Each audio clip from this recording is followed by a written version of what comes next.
네, 삼성전기 주주분들 안녕하세요. 김프로입니다. 오늘 장 마감을 하고 바로 방송을 켰는데요. 빠르게 핵심만 말씀드리는 시간 가져보겠습니다. 먼저 차트를 보게 되면 지금 2%가 넘는 하락으로 마감을 했는데요. 오늘 시장 자체가 여전히 무거웠습니다.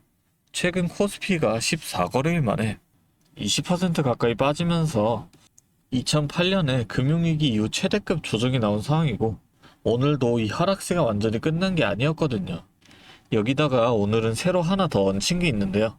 어제 SK하이닉스 단일 종목 레버리지 ETF가 하루 만에 31%가 급락을 했고, 그 여파로 오늘 금융위원회가 증권사, 자산운용사들을 불러서 레버리지의 배수를 낮추고 진입 요건을 강화하는 방안까지 논의하고 있습니다. 이게 직접적으로 삼성전자, SK하이닉스 얘기지만 반도체 밸류체인 전체에서 부담을 주는 뉴스라 삼성전기도 이 여파에서 자유롭지는 못한 겁니다. 그런데 수급을 보면 좀 재미있는 그림이 하나 있는데요. 웨이는 매수로 들어왔고 기관은 매도로 나갔습니다. 지수도 무겁고 규제 이슈까지 겹친 난리인데 외국인은 오히려 들어오고 있는 건데요. 그래서 오늘 영상에서는 지금 이 레버리지 ETF 이슈가 삼성전기한테 실제로 어떤 영향을 주는지, 그런데도 이 외인들은 왜 매수로 들어왔는가, 전부 다 정리를 해서 명확하게 말씀드리겠습니다. 이렇게 중요한 내용 총 정리해서 오늘 영상에 준비해봤으니까 영상 끝까지 절대 놓치지 마시고요. 여유가 되신다면 구독하고 좋아요도 한 번씩 잊지 마시고, 지금 영상 보시는 모든 분들 다 같이 수익 극대화까지 함께 할 수 있도록 댓글로도 삼성전기 화이팅, 김프로 화이팅 한 번씩 응원의 댓글 달아주셨다면 본격적인 영상 시작해 보겠습니다. 먼저 오늘 하락의 배경부터 짚겠습니다. 최근에 이 반도체 업사이클 둔화 우려, 미국과 이란의 정세 불안, 연준의 매파적 스탠스가 한꺼번에 겹치면서 코스피가 14거래일 만에 20% 가까이 빠졌고, 그 여진이 아직 남아있는 상황인데요. 여기다가 어제 SK하이닉스의 단일 종목 레버리지 ETF가 하루 만에 급락하는 일도 있었고, 오늘 금융위원회가 이 상품 보완책을 논의하고 있습니다. 진입 요건을 전문 투자자 수준으로 올리는 방안까지 검토되고 있는데요. 그런데 이 레버리지 ETF, 원래 삼성전자와 SK하이닉스 두 종목만 기초자산으로 삼고 있었거든요. 근데 이 두 종목이 자금이 과도하게 쏠리면서 증시의 변동성을 키운 주범으로 지목되고 있는 상황이라 반도체 대형주 전반에 대한 이 경계 심리가 커지고 있고, 같은 밸류 체인에 있는 삼성전기도 이 불안 심리를 그대로 이어받고 있는 겁니다. 그런데 여기서 봐야 할 게 하나 있는데요. 지금 코스피 자체가 밸류에이션상 역대급 과매도 구간에 들어와 있고, 선행 PER도 금융위기 저점 수준까지 내려온 상태입니다.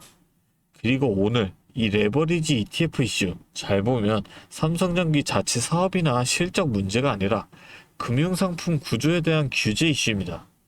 회사의 경쟁력이랑은 직접적인 관련이 없다는 거예요. 그리고 이 와중에 외국인은 오늘도 삼성전기를 순매수하고 있고요. 지수 전체가 무거운 날에도 방향을 지키고 있다는 것, 이 종목에 대한 확신 자체는 흔들리지 않았다는 뜻입니다. 그렇다면 이제 우리가 집중해야 될 건 오늘 밤에 발표되는 6월 CPI에 주목을 해야 되는데요. 컨센서스가 헤드라인 3.8%, 코어 2.8%로 5월보다 둔화될 걸로 예상되고 있는데요. 이 결과가 예상대로 나오면 시장 전체의 안도감이 커지면서 오늘 같은 규제 이슈로 위축된 심리도 같이 풀릴 수 있는 계기가 됩니다. 그리고 이번 주 후반에는 ASML과 TSMC의 실적도 변수인데요. 여기서 긍정적인 신호가 나온다면 지금 레버리지 ETF 이슈로 눌린 반도체 밸류체인 전반이 같이 회복될 수 있는 근거가 되고, 삼성전기 입장에서도 우호적인 환경이 만들어지는 겁니다. 정리해드리자면 삼성전기의 오늘 이 하락은 최근 급락장의 여진에 레버리지 ETF 규제 이슈까지 겹치면서 나온 흐름인데, 회사 자체의 사업 경쟁력이 흔들린 게 아니라는 점이 핵심입니다. 그리고 외국인이 오늘 같은 날에도 순매수를 지켰다는 건 이 종목에 대한 확신 자체는 유지되고 있다는 뜻이고요. 오늘은 CPI 발표가 예정돼 있죠. 컨센서스에 부합하는 결과가 나온다면 오늘 규제 이슈로 눌린 심리가 하루 만에 풀릴 수 있는 자리라고 봅니다. 반대로 CPI가 예상보다 높게 나오거나 레버리지 ETF 관련 규제가 시장 예상보다 강하게 발표된다면 내일도 변동성이 이어질 수 있다는 것도 같이 염두에 두셔야 합니다. 현금을 일부라도 확보해 두신 분은 내일 CPI 결과를 확인하시고 조금씩 나눠서 매수로 들어가시는 걸 권장드리고, 지금 현금만 들고 계시는 분들도 내일 장 초반 분위기를 보신 뒤에 조금씩 나눠서 담아보시는 게 좋습니다. 내일부터 목요일까지 이번 주 마지막 이벤트들을 지나면서 어떻게 포지셔닝을 할 건지 그 생각만 하시면 됩니다. 이런 이유로 저는 오늘 CPI 결과를 확인하시고 분할로 접근하시는 게 맞다고 보고 있습니다. 물론 아무 데서나 따라붙는 건 리스크가 크기 때문에 그건 제가 절대 권장을 드리지 않습니다. 오늘 말씀드린 근거들을 보시고 새로운 이슈들까지 체크를 하신 다음에 정확한 근거를 가지고 기준을 세우신 뒤에 분할로 들어가셔야 한다는 거죠. 하지만 내일 장 시작하자마자 혼자서 이 CPI 결과를 보시면서 판단하시기 어려우실 수 있으니까 제가 도와드리려고 합니다. 상단에 번호를 하나 잠깐 띄울게요. 위에 번호 보이시죠? 010-3436-7531. 이 번호로 전기 두 글자 간단하게 적어서 보내주시면 빠르게 실시간 대응까지 도와드릴 수가 있고, 오늘 말씀드린 비중이 어느 정도 들어가 계신 분들께는 추가 매수, 아직 관모하고 계신 분들께는 신규 매수 타이밍까지 전부 공유를 해드리겠다는 거죠. 정확히 내일 CPI 발표와 레버리지 ETF 규제 관련 소식, 이 상황에 맞춰서 대응 전략을 바로 공유해드리겠습니다. 제가 다시 한번 말씀드리지만 오늘 말씀드린 내용 다 지킬 수만 있다면 누구보다도 더 유리한 위치에 서실 수가 있습니다. 이 매수 타이밍을 전부 다 말씀을 드렸기 때문에 대응만 잘한다면 누구나 이 기회를 놓치지 않을 수 있다는 거죠. 그런데 여러분들께서 생각과는 반대로 진행을 할 수밖에 없는 그 이유가 뭐였어요? 결국은 본업이 있으시니까 정말 중요한 그 순간에는 이 본업 때문에 매수 타이밍 자체를 생각하지를 못하니까 수익을 실현하기가 힘들다는 겁니다. 그래서 꼭 필요한 게 옆에서 도움을 줄 수가 있는 이 방향을 잡아줄 누군가가 필요하다는 거고, 지금부터라도 저와 함께 대응을 시작한다면 최소한 손실은 줄이고 이 기회만큼은 놓치지 않고 대응하실 수 있다는 거죠. 그게 저 김프로라는 거고, 제가 이렇게 도와드린다고 말씀드리는 이유는 저 또한 과거에 여러분과 똑같은 이 막막함을 많이 겪어봤기 때문인데요. 2022년에 이 금리 인상으로 인해서 시장 전체가 크게 하락했던 시기 다들 기억하실 겁니다. 당시 저도 직장 생활을 하면서 틈틈이 주식을 했었는데요. 워낙 우량주니까 시간 지나면 알아서 회복되겠지라고 생각을 하면서 버텼었는데, 이게 확실한 기준이 없으니까 계좌의 손실은 계속 커지고 일상생활조차 집중하기 어려울 만큼 스트레스가 정말 심했습니다. 자, 그런데 이때 어떤 주식이 먼저 올랐는지 아시나요? 처음엔 다들 아시는 것처럼 뭐 이 로봇이 된다, AI가 뜬다 하면서 대기업 투자 뉴스에 수많은 사람이 몰려갔었는데요. 그런데 저는 오히려 남들이 다 그런 뉴스에만 관심을 가질 때 2022년 말에 가장 밑바닥에 있던 2차전지에 집중을 했었습니다. 왜냐하면 당시 전기차 수요가 일시적으로 둔화된다는 악재 뉴스가 도배되고 있었지만 제가 주목한 건 따로 있었는데요. 바로 우리 일상 속에서는 이미 아파트 주차장이나 대형마트마다 전기차 충전구역이 법적으로 의무화가 되면서 강제적으로 늘어나는 인프라의 변화가 눈에 띄게 일어나고 있었죠. 여기에 글로벌 완성차 브랜드들이 내연기관 생산을 전면 중단하겠다는 구체적인 계획들까지 잇따라 발표하고 있었고, 결국 전 세계 모든 자동차가 이 배터리로 바뀔 수밖에 없는 거대한 산업의 방향성은 그 누구도 막을 수 없겠다 라는 명확한 결론이 섰던 겁니다. 결국 이 배터리에 들어가는 핵심 소재를 만드는 기업의 가치는 올라갈 수밖에 없다라고 확신을 했기 때문에 저는 남들이 다 포기를 할 때 2차전지 하나에 철저하게 집중을 해서 2023년에 계좌 손실을 메꾸고 빠르게 회복해냈었죠.